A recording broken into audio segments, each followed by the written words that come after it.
Now, how do you go to the description of YouTube using iPad? Let's talk about it. But if you're new, make sure you subscribe so you don't miss tutorials like this one.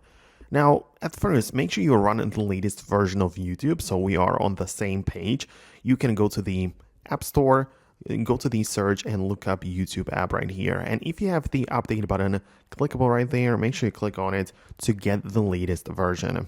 Then go to your YouTube app, locate any video which you are interested in, no matter what it is, and you'll be able to see that right below the actual playback, we have the title and stuff like that, right?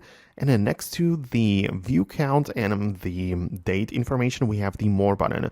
So you can tap on it like this, which makes the description show up in the right portion of the display.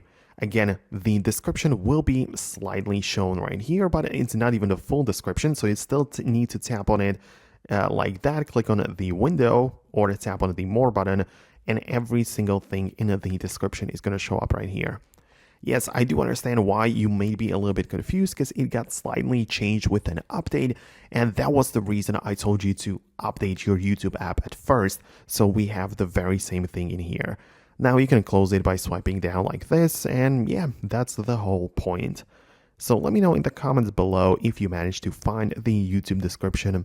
If you have some more questions or thoughts, make sure you leave them below in the comments. Perhaps me or someone else might be able to answer those questions for you. Thanks a lot for watching, and I'll talk to you later in the next videos.